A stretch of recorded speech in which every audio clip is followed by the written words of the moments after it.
आप सभी का नसर ऑफिशियल में स्वागत है। पिछले पार्ट्स में आप लोगों ने जो देखा था कि पूरा चैप्टर में क्या क्या पढ़ना था उसके बारे में आप लोगों ने जाना था। आज हम लोग चैप्टर नंबर 1 शुरू करने वाले हैं जिसका नाम है पूर्णांकों की समझ, अंडरस्टैंडिंग ऑफ इंटीजर्स। तो ये इंटीजर जानने से पहले कुछ बेसिक टर्म है उसको आपको जानना बहुत जरूरी है। जैसे प्राकृत संख्या क्या होती है जानना बहुत जरूरी है, पूर्ण संख्या क्या है ये भी जानना बहुत जरूरी है। ऐसे आपने 6 क्लास में पढ़े होंगे, लेकिन फिर भी आप क्या जान रहे हैं क्या नहीं जान रहे हैं वो सबको मैं भूल करके शिक्षक होने के नाते आपको सबसे पहले प्राकृत संख्या के बारे में बताऊंगा, फिर पूर्ण संख्या के बारे में, तब ये दोनों को रिलेट करके क्या बताऊंगा, पूर्णांक के बारे में। क्लियर? बहुत सारे बच्चे कंफ्यूज रहते हैं कि 3/7 पूर्णांक है कि नहीं, पहले उसी के बारे में पता नहीं है कि किससे युद्ध करना है। अखाड़ा में ऐसे उतर जाएगा बिना जोड़ा समझ के, नहीं जोड़ा समझ के उतरना, ठीक है। तो हम लोग समझते हैं पूर्णांक प्राकृत संख्या के बारे में, ठीक है। पहले बेसिक कॉन्सेप्ट समझेंगे, फिर एक्सरसाइज भी आपको बताया जाएगा, ठीक है। तो लिखिएगा प्राकृत संख्या। तो 1 से प्रारंभ होने वाली संख्याओं को कौन संख्या कहते हैं? प्राकृत संख्या। इसको ऐसे भी बोल सकते हैं कि गिनती की संख्या को प्राकृत संख्या कहते हैं। प्राकृत संख्या को आप धनात्मक संख्या भी कह सकते हैं। जैसे मैं आगे चलता हूं, इसको संकेत n से देंगे, ठीक है। किससे? n। तो यह है प्राकृत संख्या। प्राकृत संख्या क्या होता है आपने जान लिया कि 1 से प्रारंभ होने वाली संख्या, इसे धनात्मक संख्या भी कहा जाता है, या इसी को कहते हैं धन पूर्णांक या धन नंबर। धन नंबर क्यों कहा जाता है समझते हैं। देखिए, जैसे n से सूचित किए, सूचित करने का मतलब है जैसे आप ही लोग हैं तो आप लोग का एक यूनिक नाम है कि नहीं, तो इसका भी एक यूनिक नाम है कि n अगर मैथ में लिखा हुआ है तो समझ जाइए कि क्या है, वो प्राकृत संख्या को सूचना दे रहा है। n for natural number, n for natural यानी नंबर यानी प्राकृत संख्या, कोई दिक्कत नहीं ना। अब देखिए कैसे इसको रिप्रेजेंट करेंगे। एग्जांपल देखिए, n इज इक्वल टू 1 2 3, यानी लिखा है 1 से प्रारंभ होने वाली।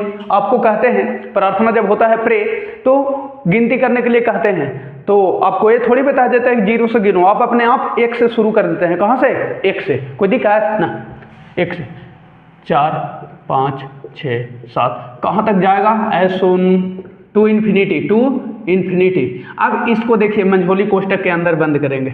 इसका एक अपना घर होता है। क्या होता है? घर। जैसे आप लोग का घर है ना, हाँ, वैसे ही इसका एक घर होता है। बहुत सारे बच्चे समझते नहीं हैं, जब भी इसका घर बनाना होता है मंझोली कोष्टक के अंदर रखा जाता है, ये बड़ी कोष्टक के अंदर नहीं, गलत हो जाएगा, ठीक है। कोष्टक कई प्रकार का होता है? ऐसे 4 प्रकार के, ठीक है, और भी आगे है, लेकिन ये बड़ी कोष्टक हो गया, ये मंझोली कोष्टक हो गया, ये छोटी कोष्टक, ये रेखा कोष्टक, ठीक है। पढ़ाऊंगा इसी चैप्टर में, आगे पढ़ना है आपको, ठीक है। तो जब भी आपको किसी संख्या को लिखना होता है मंझोली कोष्टक के अंदर रखते हैं, क्योंकि इसका घर वही है, मंझोली कोष्टक। ये कौन कोष्टक कहते हैं? मंझोली कोष्टक। कौन कोष्टक है? मंझोली कोष्टक। स्मॉल ब्रैकेट ये है बड़ी कोष्टक, बड़ी कोष्टक बिग ब्रैकेट, ठीक है।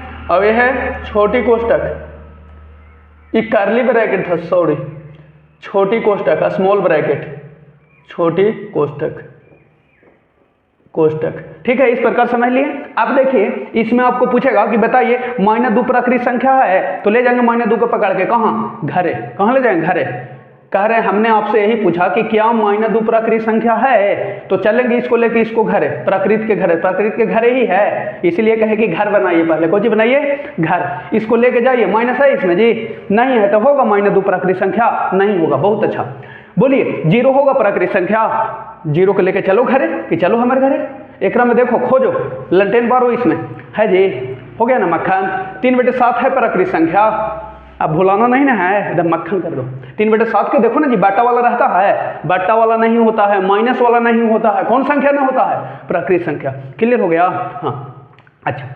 अब देखो कहेगा कि सबसे छोटी प्राकृत संख्या कितना है? सबसे छोटी, तो सबसे छोटी कहाँ से शुरू हुआ? जहां से शुरू हुआ वही छोटी है। कहां से शुरू हुआ? 1 से, तो 1 क्या है? सबसे छोटी प्राकृत संख्या, ठीक। सबसे बड़ी प्राकृत संख्या कहां होगा? अनंत। हमें पता नहीं है, अपरिभाषित है, नोट डिफाइंड, ज्ञात नहीं किया जा सकता, अनंत होता है। कहां तक जाएगा पता नहीं है, लेकिन ये पता है कि उसकी शुरुआत कहां से हुई है, तो 1 से। कहां से? 1 से, ठीक है। तो कुछ बातें हम लोग लिख देते हैं यहाँ की, सबसे छोटी प्राकृत संख्या कितनी होती है? 1। अब याद रहेगा ना कि माइनस प्राकृत संख्या नहीं होता है। क्यों ना होता है? तो चलो माइनस के लेके चलो घर में, घर ले जाना है उसको, घर है, किसका घर है? प्राकृत के, प्राकृत वाला माइनस माइनस में होता है, एक आगे माइनस लगल है सब में जी, नहीं ना लगल है, नहीं लगल है, तो -5 प्राकृत संख्या नहीं है। अब आप लोग समझ गए होंगे, ठीक है। तो नोट में बातें लिख देते हैं, फिर हेडिंग दीजिएगा पूर्ण संख्या। तो ये सबसे छोटी प्राकृत संख्या 1 होती है, कोई पूछे आपसे तो लिख लीजिएगा सबसे बड़ी प्राकृत संख्या अपरिभाषित, जिसका अनंत कितना होगा जो हमें पता नहीं है, पूर्ण संख्या।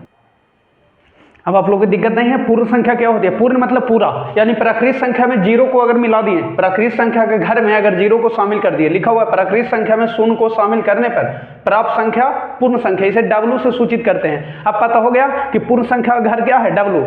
कोई संख्या पूर्ण संख्या है कि नहीं, उसको ले जाइएगा उसके घर में। तो एग्जाम्पल क्या होगा, देखिए इस तरह का, W बराबर जीरो से शुरू होगा, प्राकृत संख्या में जीरो, 1 2 3 4 5 6 7 8, कहाँ तक जाएगा पता नहीं, आप लिख सकते हैं, बहुत सारा लिख सकते हैं। और मंझोली कोष्टक दे दीजिए, कौन कोष्टक? मंझोली।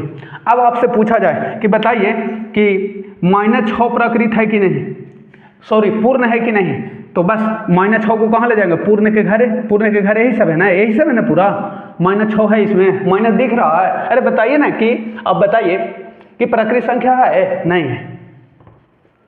आगे देखिए, आपसे पूछे कि 3/5 बताइए होगा पूर्ण संख्या? नहीं होगा। क्यों नहीं? क्योंकि इसको ले चलिए इसके घरे, इसमें ले चलिए, नहीं है बेटा वाला, इसलिए पूर्ण संख्या नहीं होगा। क्लियर? आगे देखिए, इसमें आपसे पूछ सकता है कि सबसे छोटी पूर्ण संख्या कितना है, तो कितना बताइएगा? 0। सबसे बड़ी अपरिभाषित, नॉट डिफाइंड, हमको पता नहीं।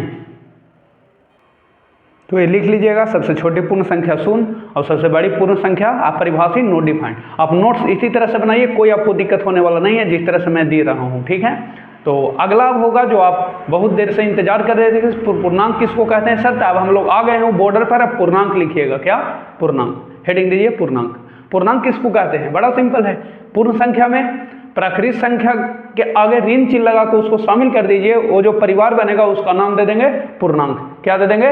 पूर्णांक। देखिए अब समझते हैं पूर्णांक, बहुत सिंपल, बहुत इंपॉर्टेंट है पूर्णांक। पूर्ण संख्या और प्राकृत संख्या को ऋण चिन्ह, कह रहा है कि प्राकृत संख्या को ऋण चिन्ह लगाकर लिखना है। प्राकृत संख्या को कौन चिन्ह? ऋण। प्राकृत क्या है? 1 2, 1 से शुरू होता है, कहां तक जाएगा पता नहीं, लेकिन प्राकृत संख्या में ऐसे ही शामिल नहीं करना, कह रहा ऋण चिन्ह लगाइए। कौन सी? ऋण, यानी माइनस। क्या लगा दीजिए? माइनस। और इसको केकरा में मिला दीजिए? पूर्ण संख्या। तो अभी आपने पूर्ण पढ़ा ना कि प्राकृत संख्या में 0 मिला के लिख देंगे और फिर प्राकृत संख्या में माइनस मिला के भी लिखना है। तो पूरा जो संग्रह बनेगा उसको अब नाम दे दिया गया पूर्णांक। ना समझ में आया? नहीं। आपके पिताजी हैं, आप पिताजी के पुत्र हैं, आपके आने वाला जनरेशन होगा तो आपका जनरेशन आपके पिताजी को क्या कहेगा? दादा। खोजी कहेगा दादा। तो वही हो गए पूर्णांक, खोजी हो गए पूर्णांक। क्लियर हुआ? हाँ। अब सुनो, अब इसको सूचित करते हैं आई या जेड से। आई या जेड। आई फॉर क्या होता है? इंटीजर, और जेड फॉर क्या होता है? जेहलिन। जेहलिन, जेहलिन, जेहलिन का मतलब होता है गिनना। क्या होता है? गिनना। क्या होता है? गिनना। तो यानी गिनना ही एक प्रकार काउंटिंग है। ज्यादा हम लोग इससे जेड से सूचित करेंगे पूर्णांक को। किससे? जेड से। ऐसे आई से भी लिख दे तो कोई दिक्कत ना है, लेकिन इसको जेड से ज्यादा सूचित, इसलिए दोनों हमने लिख दिया। ये दोनों इंपॉर्टेंट है आपको समझना। यहां पर मैं लिख सकता हूं, इसीलिए आई बराबर या जेड बराबर आई या जेड बराबर। ठीक है। तो घर आपको बताया ही गया है। पहले कहा गया कौन संख्या? पूर्ण संख्या। तो पूर्ण संख्या ले लेते हैं, लीजिए। 0 1 2 3 4 5 6 7, कहां तक इधर जाएगा ये पता नहीं। अच्छा, और फिर कहा कि प्राकृत संख्या को ऋण चिन्ह लगा के लिख दीजिए। तो प्राकृत संख्या वही है, उसको ऋण चिन्ह लगा के लिख दीजिए। ये प्राकृत संख्या है, 1 2 3 4 5। ये भी कहां तक जाएगा इधर पता नहीं है। अब इसमें माइनस लगा के लेकिन लिखना है। क्या लगा के लिखना है? माइनस, नहीं तो गलत हो जाएगा। क्या हो जाएगा? गलत। ये माइनस यहाँ कहां तक ये सब जाएगा ये पता नहीं है। इसी को मैं अच्छे से वेरीफाई करता हूँ, यहाँ पर बराबर दे देता हूँ। इसको कह सकते हैं माइनस इन्फिनिटिव। क्या कह सकते हैं? Minus infinitive. बस इसका एक घर है, इसका एक क्या है? घर है। क्लियर हो गया? हाँ। देखिए, इसका एक घर है, किसका? पूर्णांक का। यानी 0 से दाईं ओर क्या होता है? पॉजिटिव। क्या होता है? पॉजिटिव, धनात्मक। क्या होता है? धनात्मक। 0 से दाईं ओर धनात्मक, और 0 से बाईं ओर, 0 से बाईं ओर क्या होता है? इधर पूरा अगर मैं चलूँ, इधर पूरा इधर चलूँ, कहाँ तक जाएगा जो पता नहीं है। इधर पूरा ऋण होता है, क्या होता है, ऋण, माइनस, अभी क्या है, प्लस, कोई दिक्कत नहीं, इसी को कहते हैं ऋणात्मक, ऋणात्मक। यानी आपको यहाँ से एक कॉन्सेप्ट क्लियर हो गया कि पूर्णांक में प्लस वाला भी होता है और माइनस वाला भी। अब टेंशन की बात नहीं ना है। तब इसमें छोटा बड़ा आप बता सकते हैं क्या, नहीं बता सकती। कहाँ तक ऐसे जा रहा है डॉट डॉट पता नहीं है, माइनस इन्फिनिटिव कहाँ तक ही जा रहा है, धनात्मक प्लस इन्फिनिटिव वो भी पता नहीं है। तो पूर्णांक में न तो आप छोटा बता सकते हैं नहीं बड़ा, लेकिन हाँ प्राकृत और पूर्ण में आपने बता दिया। यहाँ पर दोनों होता है, पूर्णांक जो होता है धनात्मक भी होता है और क्या होता है, ऋणात्मक। देखिए जैसे यहाँ पर मैं आपसे सवाल करूंगा कि बताइए 2 पूर्णांक है कि नहीं, तो है सर, प्लस है तो प्लस वाला भी होता है। -2 भी आपसे पूछो पूर्णांक है कि नहीं, तो है, माइनस वाला भी होता है। लेकिन यही मैं आपसे पूछूं कि बताइए 2/3 पूर्णांक है कि नहीं, तो बटा में होता है, नहीं होता है, क्लियर।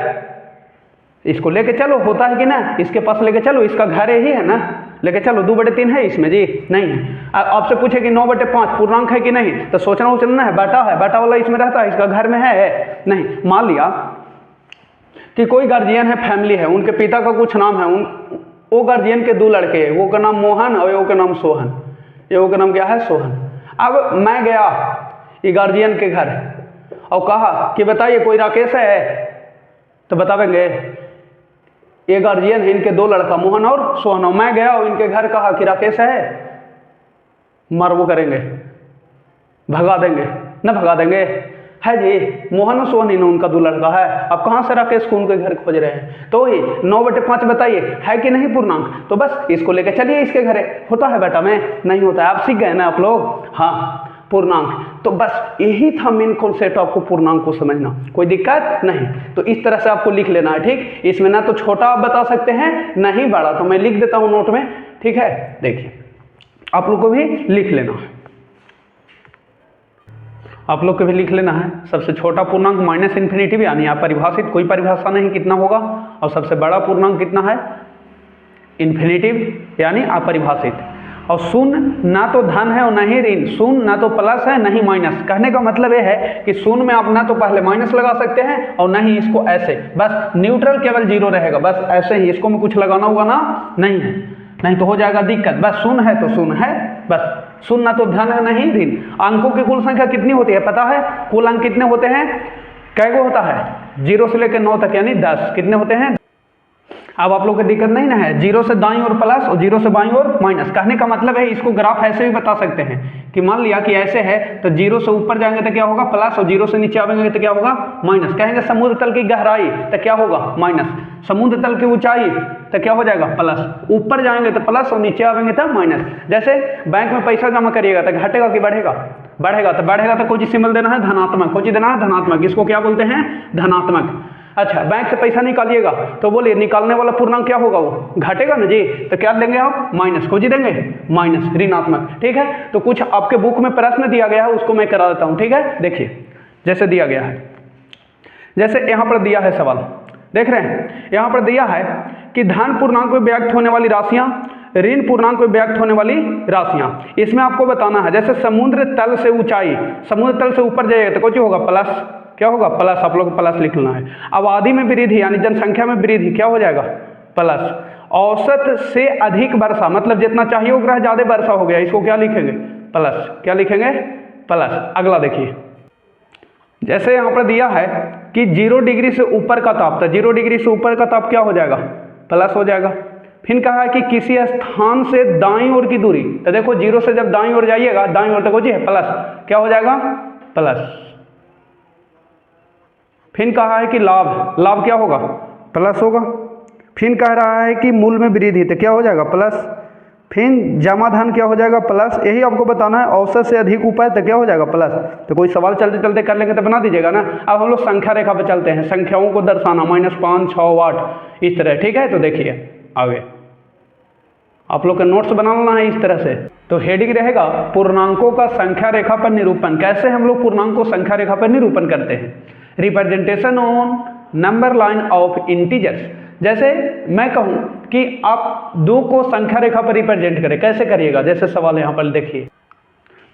तो देखिए इसको कैसे रिप्रेजेंट करिएगा संख्या रेखा पे, तो बड़ा सिंपल है। सबसे पहले नंबर लाइन आपको लेना है, सॉल्यूशन लिखना है नंबर लाइन, तो ले लीजिए नंबर लाइन, कोई दिक्कत नहीं है। आप लोग के स्केल से लेना है, कोई जी से स्केल, मेरे पास स्केल नहीं है, ठीक है, तो मैं पार दिया एकदम सोच पारना है, ठीक है, कोई दिक्कत नहीं। अब सुनिए, आपको यहाँ पर एक लोकेशन लेना है, एक जगह लेना है, लोकेशन लेना है, मूल बिंदु जिसको कहेंगे ओरिजिन, उसी से बाएं उसी से दाएं, नहीं लीजिएगा तो काम नहीं चलेगा, दिक्कत हो जाएगा। तो कहीं पर एक ओरिजिन, आपको एक जगह चिन्ह दे देना है, चिन्ह। रोड पे चलते हैं ना, साइकिल चला के आप लोग आते हैं, चिन्ह नहीं दे रहता है, उजरा किनारे किनारे के एक रहने जाइएगा, अगर ज़्यादा लोड लेके जाइएगा तो धंस जाएगा, सरकार जिम्मेवार नहीं होगा, जो रोड मंत्री जो हैं नितिन गडकरी वो जिम्मेवार नहीं होंगे, इसलिए लाइन पारा जाता है। तो यहाँ पर भी एक नोटेशन ले लीजिए, मान लिया कि कहीं पर ले लिए, इसको ओ देते हैं, ओ फॉर ओरिजिन, इसी को लोग जीरो भी मान लेते हैं, लेकिन ऐसे ओ इसको रिप्रेजेंट के लिए क्या देते हैं, ओ फॉर ओरिजिन, मूल बिंदु इसको समझते हैं, ठीक। अब सुनिए, इसी जीरो के दाईं ओर प्लस और बाईं ओर क्या होता है माइनस, दाईं ओर प्लस, दाईं इधर है, खड़ा हो जाइए, खड़ा हो गए हैं, इधर क्या हो गया दायां, इधर क्या हो गया बायां, कोई दिक्कत नहीं। तो जीरो के दाईं ओर क्या होती है प्लस, ऐसे कर दिया ये धनात्मक, कहाँ तक इन्फिनिटिव जाएगा पता नहीं है, जीरो के बाईं ओर क्या हो जाएगा माइनस, एक कहाँ तक जाएगा ये पता नहीं है, अच्छा यहाँ पर मैं लेता हूँ, कहाँ तक ये जाएगा पता नहीं है, माइनस इन्फिनिटिव।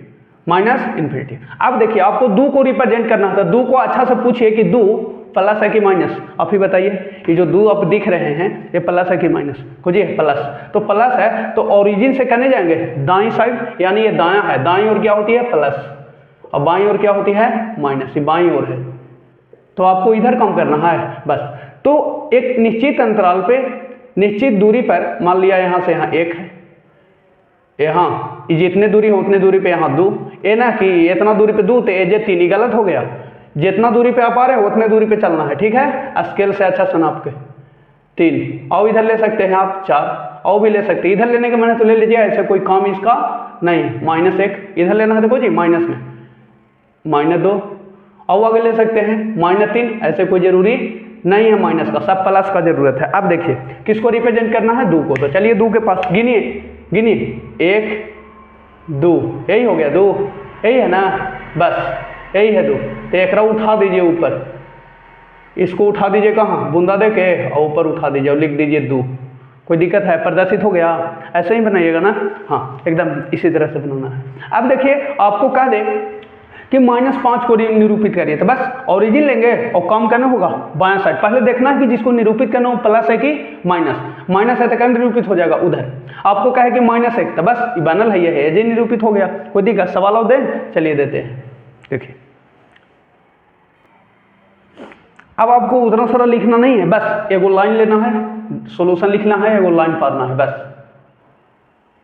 देखो मेरा टेढ़ हो गया जी, आप लोग फ्रेश बनाइएगा, देखिए मेरा टेढ़ हो जा रहा है, आप लोग एकदम सोच, इधर हो गया इन्फिनिटिव, इधर प्लस और इधर क्या हो गया माइनस ने दे दिया। चलिए अब माइनस है तो ओरिजिन इधर लेंगे क्योंकि काम उधर करना है, बीचे ले लेंगे तो फिर बढ़ाने पड़ेगा, तो आपको पहले सोच लेना है कि करने हमको दर्शाना होगा, -4 है तो उधर, तो ओरिजिन इधर ले लीजिए, इधर लेने के मन है तो एक ले लीजिए, ऐसे इधर प्लस में तो होगा ही -1 -2 -3 -4, कहाँ हो जाएगा आगे, कोई ज़रूरी नहीं है आपको -4 ही नहीं दिखाना है, बस दिखा दीजिए यही है -4, इसको बूंदा दे के ऊपर उठा दीजिए। अब सुनिए, अब बहुत इंपॉर्टेंट आप पढ़ने वाले हैं, सुनिए क्या पढ़ने वाले हैं आप, इस संख्या रेखा को अच्छा से देखिए, नोट इस संख्या रेखा को आप अच्छा से देखिए, इस संख्या रेखा को, इधर इन्फिनिटी प्लस इधर -इन्फिनिटी, कहीं पर ओरिजिन ले लिया, इस संख्या रेखा को देखने के बाद इस जीरो से उधर आप क्या देख रहे हैं धनात्मक, दाईं ओर ही है, जीरो से उधर पूरा जाएगा, इधर कुछ होगा ये दाईं ओर, कौन ओर दाईं ओर, जैसे पूर्णांक में भी आपको बताया था हमने। अच्छा, और जीरो से इधर पूरा क्या हो जाएगा, जीरो से पूरा इधर क्या हो जाएगा बाईं ओर, यानी ये माइनस में होगा, बाईं ओर, घबराना नहीं है आप लोग के, एकदम मक्खन कर देना है। देखो ये हो गया क्या माइनस, मैं क्या समझाने जा रहा हूँ अभी देखो बोर्ड पे सब समझ में आएगा, इसको ले लेता हूँ मैं 1, इसको 2, बहुत इंपॉर्टेंट बातें आप लोग को समझाने जा रहा हूँ, 4 5 -1 बहुत सारे बच्चे इस प्रकार से ऐसे लिखते नहीं हैं, लिखने ही नहीं आता है उनको। 4-5 बार मैथ के बनाइए, खूब बनाइए, एकदम आ जाएगा आपको। अब सुनिए, यहाँ से आप ये सीखने वाले हैं, जैसे आपसे पूछा जाए कि 0 और 1 में कौन बड़ा है, 0 और 1 में कौन बड़ा है, तो कौन बड़ा है, आप ही बताइए कौन बड़ा है। स्वाभाविक सी बात है, 1 बड़ा है। अब आपसे पूछे कि 2 और 3 में कौन बड़ा है, तो 3 बड़ा है सर। अब आपसे पूछे कि 0 और 5 में कौन बड़ा है, तो 5 बड़ा है। अच्छा, आपसे अब पूछा जाए कि -1 और 0 में कौन बड़ा है, तो क्या बात कर रहे हैं सर, 0 बड़ा है। नहीं, 0 ही नहीं बड़ा है। अच्छा, -1 और 1 में कौन बड़ा है, तो 1 बड़ा है। कोई दिक्कत तो नहीं? हाँ। अच्छा, अब यहाँ पर गच्चा लड़ेगा कि -2 और -3 में कौन बड़ा है। आप देखिए, बहुत सारे बच्चे कंफ्यूज हो गए ना, कंफ्यूज होना है, फिर से सुनो। आप देख रहे हैं कि संख्या रेखा पर 2 और 3 है, 2 और 3, 2 और 3 में कौन बड़ा, 3। 0 और 5 में कौन बड़ा, 5। फिर आपसे पूछे कि 7 और 9 में कौन बड़ा, तो 9। 10 और 50 में कौन बड़ा, तो 50। अब हमें ये बताइए कि संख्या रेखा पर जाएंगे तो पहले कौन आवेगा, कौन आवेगा पहले, बताइए। तो पहले तो आप ओरिजिन लीजिएगा, एक जगह लोकेशन। अच्छा, उसके बाद जाइएगा तो पहले 10 आवेगा और फिर बाद में कौन आवेगा, 50। कौन आवेगा, 50। तो 7 और 9 में कौन आवेगा, तो पहले ओरिजिन लीजिएगा, पहले संख्या रेखा बना कोच लीजिएगा ओरिजिन, तो ऐसे चलते चलते कोच आवेगा 7, तब ना आवेगा 9। हाँ, फिर 2 और 3 में पहले कौन आवेगा, तो 2, क्योंकि ओरिजिन लेंगे तो 1 2, पहले 2 आवेगा। तो मैं ये समझाना चाह रहा हूँ कि जब संख्या रेखा पर आप चलिएगा तो पहले देखिए कि संख्या रेखा पर दाईं ओर की संख्या जो होती है वो बाईं ओर की संख्या से कुछ होती है बड़ी। तो दाईं बाईं कैसे पता चलेगा, सुन। इस 7 और 9 में पहले आया कौन, जो पहले आ गया संख्या रेखा पर वो हो गया बायां, और जो बाद में आया वो जो हो गया दायां, वो जो हो गया दायां, जो बाद में आया को जो हो गया दायां। क्या हो गया, दायां। पहले ही आवेगा ना, ये बाद में आवेगा, तो ये हो गया क्या, दायां। तो संख्या रेखा पर की दाईं ओर की संख्या हमेशा बाईं ओर की संख्या से क्या होती है, बड़ी।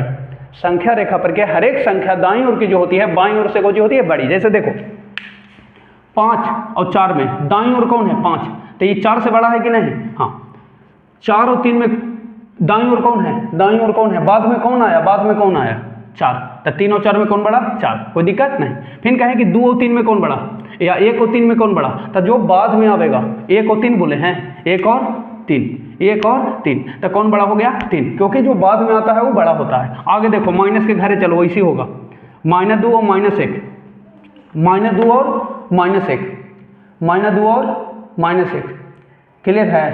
अब देखो माइनस के पास संख्या रेखा पर प्रत्येक संख्या दाईं ओर की जो होती है अपने बाईं से जो होती है बड़ी। प्रत्येक संख्या रेखा पर दाईं ओर की संख्या जो होती है बाईं ओर की संख्या से क्या होती है, बड़ी। तो दाईं ही है, अभी कौन है, बायां, ये दायां अभी बायां, क्लियर। तो ये हो गया क्या, -1 बड़ा। फिर कहे कि -5 और -7 में कौन बड़ा है, तो दाईं ओर कौन आवेगा, चलो इसको खोजे, दोनों को पहले देखो जाके।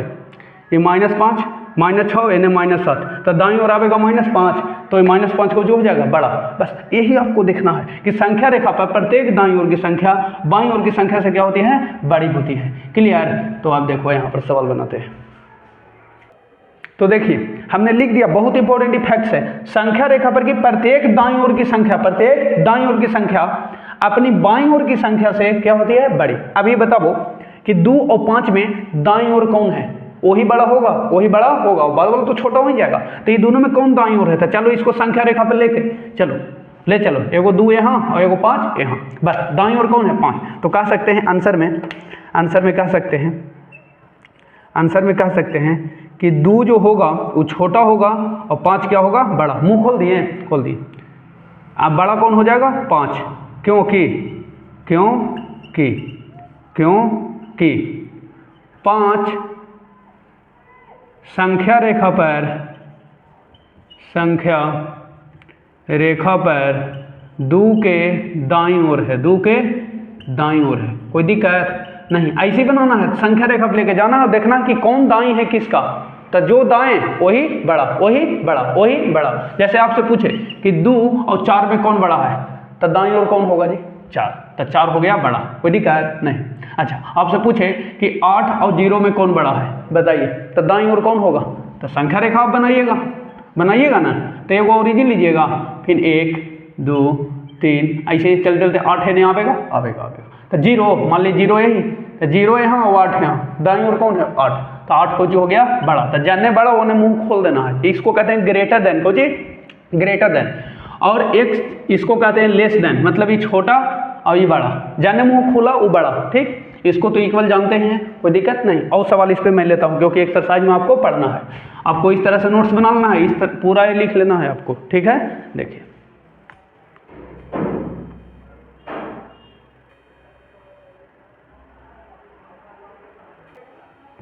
चलिए, और भी कुछ सवाल आपको कंफ्यूजन दूर करने के लिए लाया है मैंने।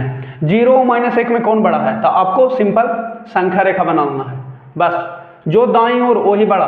तो 0 - 1 है तो एक ओरिजिन ले लीजिए, ओरिजिन जो होता है 0 को रिप्रेजेंट करेगा, ठीक है, यहाँ 0 लिख सकते हैं। अच्छा, तो माइनस में चलना है, इधर -1 -2 और भी ले सकते हैं, और इधर 1 लेना है तो लीजिए, ना तो छोड़ दीजिए, कोली मारिए। अब सुनिए 0 - 1 खोजिए जाके, अच्छा से खोजिए कि 0 है कहाँ, -0 यही है, -1 यही है। अच्छा, दाईं ओर कौन है, दाईं ओर 0 है ना जी, दाईं ओर कौन है, यही है ना, दाईं बाईं दाईं बाईं दाईं बाईं, -1 और 0 था, दाईं ओर कौन है 0 हो गया क्या बड़ा। तो यहाँ मैं लिख सकता हूँ आंसर में कि दोनों में बड़ा जो होगा 0, क्योंकि 0, -1 के दाईं ओर है, क्या है, दाईं ओर है, दाईं ओर है, कोई दिक्कत नहीं। अगला देखो 0 और 1 में कौन बड़ा है, तो बस बना लीजिए, लो बना लेते हैं, लो बना ही के आप लोग को दिखाते हैं। ए इन्फिनिटिव, ए माइनस इन्फिनिटिव, है ना। चलिए अब यहाँ ले लिए 0, यहाँ ले लिए 1 हो गया, तो दाईं ओर कौन है 1, तो 1 हो गया बड़ा। तो डायरेक्ट आप लोग को बनाना है, यहाँ लिखना है बड़ा कौन है, तो आंसर में लिख लीजिए 1, क्योंकि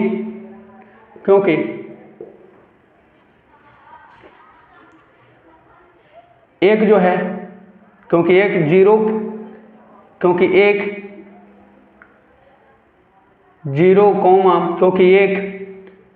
0 के दाईं ओर है,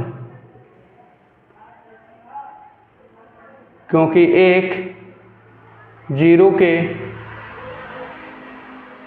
ऐसे ना लिखिए, क्योंकि 1, 0 के दाईं ओर है, अच्छा रहेगा ऐसे, ठीक है। अब देखिए -1 और -3, तो क्या दिक्कत है, दाईं ओर जो रहेगा वही ना, तो ले लिया 0, ले लिया -1, ले लिया -2, ले लिया -3। अब बताइए कि -1 और -3, -1 यही है, -3 है, दाईं ओर कौन है जी, बताओ दोनों में दाईं ओर कौन है, वही है ना, तो हो जाएगा -1 बड़ा, कोई दिक्कत नहीं है, माइनस वाला, दोनों माइनस रहे तो जो छोटा होगा वही बड़ा होगा, जो छोटा होगा वही बड़ा। बस जैसे कह देगा कि -50 और -70 में कौन बड़ा है, -70 में कौन बड़ा, तो कौन बड़ा हो जाएगा -50। जैसे वही कह देगा कि -50 और -20 में कौन बड़ा, तो हो जाएगा -20 और छोटा क्या होगा -50। लेकिन यही कहते हैं कि -50 और 20 में कौन छोटा, तो ये तो आसानी से छट जाएगा माइनस प्लस वाला, कोई दिक्कत नहीं है, छोटा ही है बड़ा ही है, लेकिन माइनस लगा दिया अगर दोनों में तो विशेष ध्यान देना है, जो छोटा होगा वही बड़ा होगा। क्यों भाई, क्योंकि संख्या रेखा में बताया गया है रूल कि दाईं ओर की संख्या बाईं ओर की संख्या से बड़ी होती है, तो दाईं ओर क्या आएगा -1, तो इसलिए कह सकते हैं कि -1 बड़ा है, क्योंकि -1, -3 के दाईं ओर है, कहाँ है, दाईं ओर। अब कोई दिक्कत नहीं है। अब हम लोग अगले पार्ट्स में मिलेंगे, यहाँ तक आप लोग का बनाना है ओवरव्यू, ठीक है। अगले पार्ट्स में हम लोग मिलेंगे पूर्णांकों का क्या क्या गुण धर्म है, सभी लोग का गुण होता है, कुछ लोग में गुण और अवगुण, हर लोग में होता है, चाहे मैं हूँ चाहे आप हो, सभी लोग में गुण और अवगुण होते हैं। पहले गुण, तो गुण क्या क्या है पूर्णांकों का, पूर्णांकों का पहला गुण यह है कि समृद्ध नियम यानी संवरक नियम का पालन करता है। दूसरा गुण यह है क्रम विनिमय नियम जो बहुत इंपॉर्टेंट है। तीसरा है सहचर नियम, फिर और भी चीज़ें हम लोग जानेंगे, ठीक है। आज के लिए इतना ही, thanks for watching this video.